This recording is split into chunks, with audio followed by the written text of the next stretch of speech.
ये कहानी है दो दोस्तों की और उनकी दोस्ती की शुरुआत हुई थी अभी कुछ दिन पहले हॉस्पिटल के कमरे से, जहां पर वो दोनों एडमिट थे। तो दोनों में से जो एक था उसको अभी कुछ दिन पहले एक पैरालिसिस का अटैक आया था, जिसकी वजह से गर्दन के नीचे की उसकी पूरी बॉडी पैरालाइज हो गई थी और वो अपनी एक उंगली तक नहीं हिला सकता था।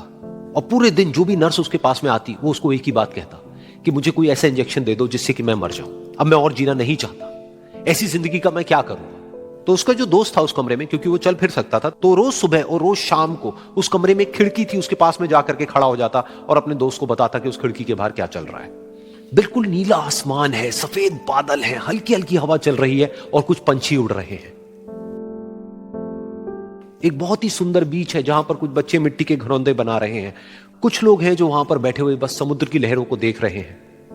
कुछ लोग जॉगिंग कर रहे हैं, कोई एक्सरसाइज कर रहा है, कोई पतंग उड़ा रहा है।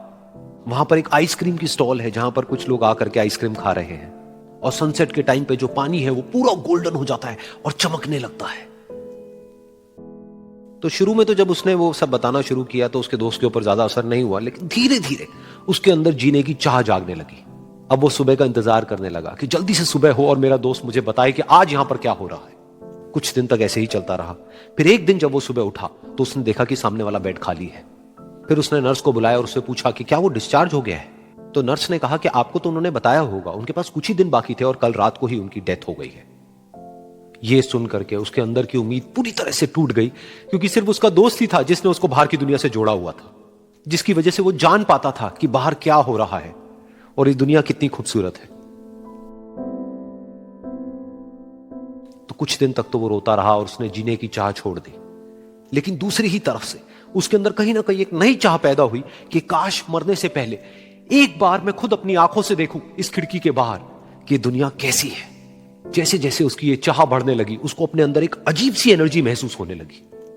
और फिर एक दिन उसने अपनी पूरी ताकत लगा दी और किसी तरीके से वो बेड से नीचे गिरा और पकड़ पकड़ करके किसी तरह से उस खिड़की तक पहुंचा।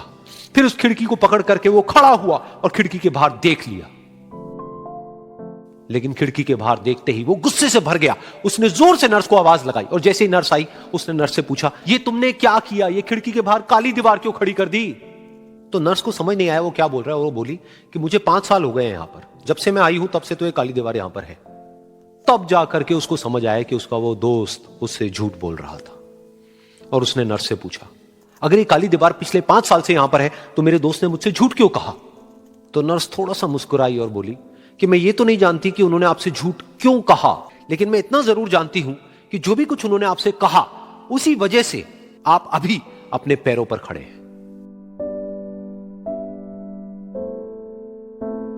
तो इस कहानी से हमको यह सीखने को मिलता है कि जो हमारे शब्द हैं, जो हमारे वर्ड्स हैं, जो हम अपने मुंह से बाहर निकालते हैं, उसमें इतनी पावर है जिसकी कोई हद नहीं है। वो किसी आदमी को गिरा भी सकते हैं और उसको उठा भी सकते हैं। तो अब आपके ऊपर है कि आप अपनी इस पावर को यूज करते हो या मिस यूज करते हो।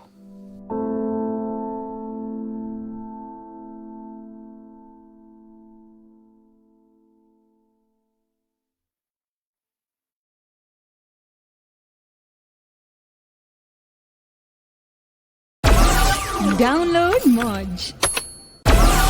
Download Moj.